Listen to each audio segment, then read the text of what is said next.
All right, today we're going to tackle a huge topic, salvation from death. But, it's probably not in the way you're thinking.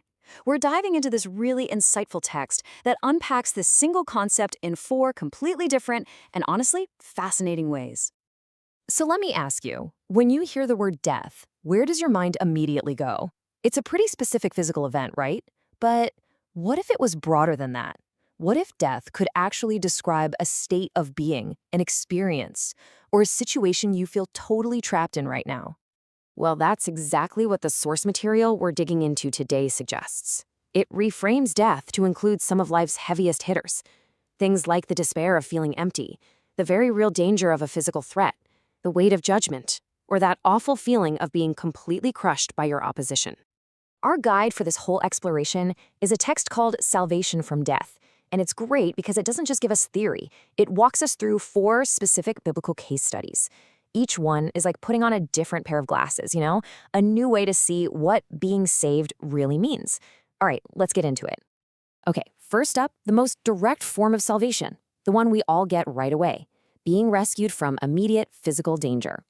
And our source kicks things off with a classic high-stakes story, David versus a very jealous King Saul. I mean, this situation is literally life or death. A spear is thrown by a king who is dead set on murder. You can't get more direct than that. And yeah, David escapes, but the really interesting part, the part our source zeroes in on, is how he was saved. Because it wasn't just one big, flashy miracle. No, his salvation was actually a whole process. According to the text, God intervened through the loyalty of David's friend Jonathan, and then the quick thinking of his wife, Michal. And on top of that, there was a direct supernatural intervention from the Spirit of God. So you see, salvation here is this dynamic thing, using all means necessary, both human and divine, to protect a life. So we've got salvation for the body covered. But what about the soul?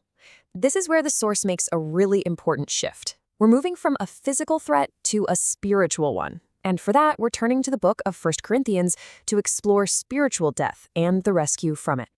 The core idea here is what the text calls the message of the cross. So what is that? Well, the source defines it as the central Christian belief that Jesus' death on the cross pays for humanity's sin, offering a rescue from what it calls eternal spiritual death, or separation from God. Now, this verse that the source highlights is absolutely key. It sets up this stark contrast, like a fork in the road of how you see things. The very same event, the cross, is seen as either complete nonsense or the ultimate display of God's power. And this brilliantly illustrates the central conflict between two totally different value systems. I mean, from a purely human, logical point of view, a savior being captured and executed seems like the ultimate failure, right? But the source argues that this is the whole paradox. What appears to be the greatest weakness is presented as the very power that provides spiritual salvation and life. Our third example takes us to a really challenging concept, salvation from God's own judgment. To unpack this, the source uses the book of Lamentations, which describes the absolutely devastating consequences that fell on Israel for its sins. And the language here is wow. It's intense. It paints this picture of complete and total destruction coming directly from divine anger. The situation looks utterly hopeless. But then, in the very same chapter, the tone shifts dramatically. And here it is, the pivot.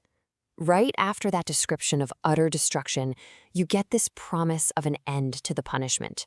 Your punishment is completed. This is so crucial. The point is that the punishment, as severe as it was, is presented as finite. It has a purpose, and it has a conclusion. And this is the core takeaway. The source argues that salvation in this context isn't about avoiding the consequences altogether. Instead, it's about being delivered from that judgment once it's complete, which leads to a restoration that ultimately puts God's mercy on display, not just his wrath. So, from the huge cosmic scale of divine judgment, our final case study brings the struggle right back down to earth. This is about salvation from a threat I think we can all recognize, that feeling of being completely overwhelmed by opposition that feels way too powerful to handle alone. This is such a raw cry for help. The writer, David, feels totally powerless. He isn't just asking for some comfort here, he's asking God to step into the ring and fight on his behalf, to become his champion against the people who are attacking him unfairly. So, what does it really mean to ask God to rise up and help? Well, according to the source, it's a plea for active, powerful, and personal intervention.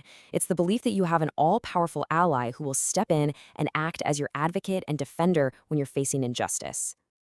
So, we've looked at 4 very different scenarios. Let's pull them all together now and see the complete picture of salvation from death that our source material has been building for us. This really puts it all in perspective. You can see the pattern the source reveals. For every type of death, whether it's physical danger, spiritual separation, divine judgment, or the threat of powerful enemies, there is a specific and corresponding form of divine salvation. And this brings us right to the source's ultimate conclusion.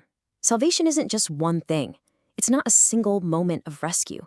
Instead, it's presented as this continuous process, an ongoing experience of deliverance that touches every single part of human life: the physical, the spiritual, the relational, all of it. So I'll leave you with this to think about. Seeing it broken down this way, as preservation, atonement, mercy, and intervention, how does that expand your own understanding of what it truly means to be saved?